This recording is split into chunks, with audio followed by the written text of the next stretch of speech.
Hey everyone, welcome back to Corporate Decoder. Today, PECEU just filed an 8K about their initial public offering, and I am seeing a key detail about how they are setting up their business. Quick note, this is not financial advice, just my take on public filings for educational purposes. This filing tells us how PECEU Acquisition Corp completed its big stock sale, and what it means for investors right from the start. So PECEU Acquisition Corp, which is a company that goes by the ticker symbol PECEU, has just officially completed its initial public offering, or IPO. This means they have sold their shares to the public for the very first time. Think of it like a company opening its doors for the first time and saying, hey, you can now buy a piece of us. This particular filing is called a Form 8, and it is used to announce major events that shareholders should know about. The earliest event they are reporting is actually May 14th. But the big news is that on May 26th, they successfully closed their IPO.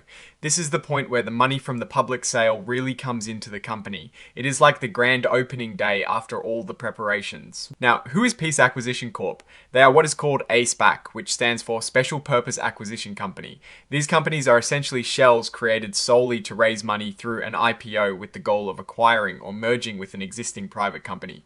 They do not have their own ongoing business operations before the acquisition happens. They are in the business of finding another business to buy. Interestingly, PECEU Acquisition Corp is incorporated in the Cayman Islands.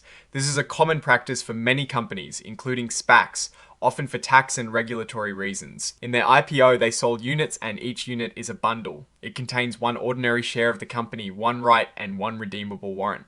Let's break that down. The ordinary shares are the basic stock you'd normally buy. The rights are like little coupons that give you a fraction of a share when the company finds a business to buy. And the warrants are options that allow you to buy more shares later at a set price. This structure is common for SPACs as it gives investors different ways to benefit as the company moves towards its acquisition goal. The ordinary shares themselves have a very low par value, just $0.0001 per S-share. Par value is a nominal amount assigned to a share of stock, and it is often much lower than the actual market price.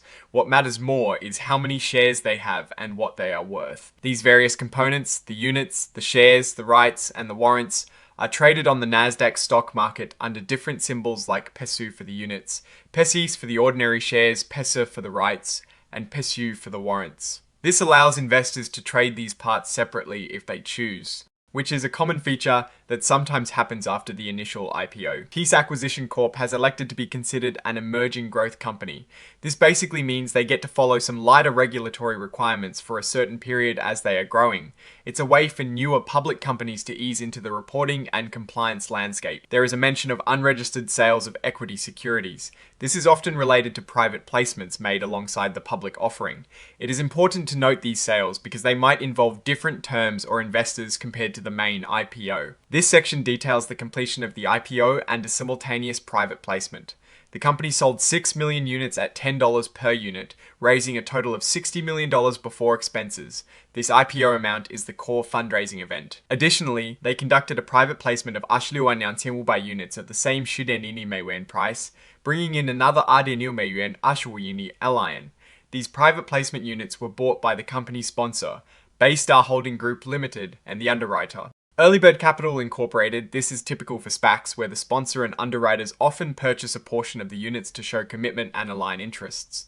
They also agreed not to sell these private placement shares for a while, which is standard practice to prevent early market flooding. The legal basis for this private sale is Section C, ACD of the Securities Act of 1995, which provides an exemption from registration for certain private offerings. So, what does all this mean for the company's financial health right now? The filing mentions an audited balance sheet as of May 26th.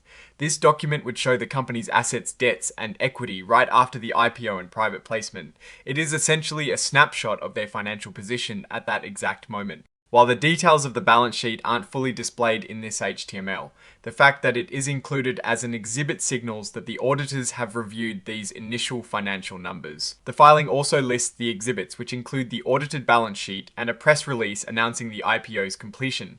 These exhibits are crucial as they contain the detailed financial data and the company's official statement about the event. The audited balance sheet is key here. For a company that has just gone public through a SPAC, this balance sheet tells us how much cash they have on hand after raising all this money.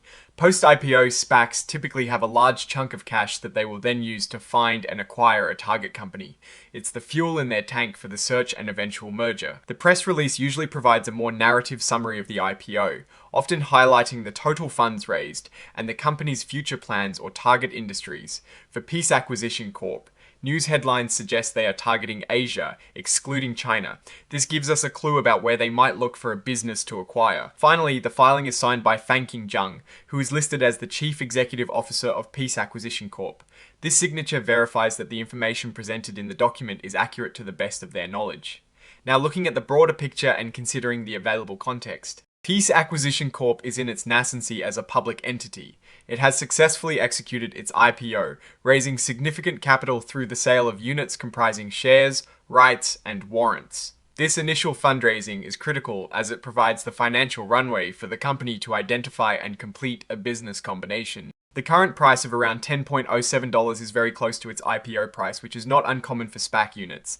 The stock price history shows it has traded within a very narrow range between $10 and $10.39 over the last 52 weeks, indicating stability around the offering price in the immediate aftermath of the IPO. The company's strategy, as hinted by news headlines, is to focus on opportunities in Asia, which can be a high-growth but also complex market. Competitors in the SPAC space are numerous, and the success of P.E.C.E Acquisition Corp will hinge entirely on its ability to identify and merge with a valuable target company. The structure of their units with separate rights and warrants provides multiple avenues for investor participation and potential upside as the company progresses. However, it also introduces complexity in valuation and trading. The key risk for any SPAC is the eventual merger. If they cannot find a suitable target within their timeframe, or if the target company does not perform as expected post-merger, investors can suffer significant losses. We have seen many SPACs struggle after their initial hype, often trading down considerably from their IPO price if the merger is not compelling or if the target company falters. The fact that they are an emerging growth company means they will have a period of reduced scrutiny, but the ultimate test will be the success of their business combination. What I am actually looking for is how swiftly and effectively they can identify and announce a merger target, and what the underlying business of that target looks like. Given the current market conditions and the general trend of SPAC performance, the focus on Asia could be a strategic play for growth, but it also presents unique challenges in due diligence and integration. The risk I am watching is the potential for a rushed or suboptimal merger simply to meet deadlines, which could harm long-term shareholder value. Oh, and the research tools I actually use are linked in the description. They help keep this channel going. That is my take. Stay decoded. If you found value in this analysis, hit like, share it, subscribe, and join our community via the Discord link below.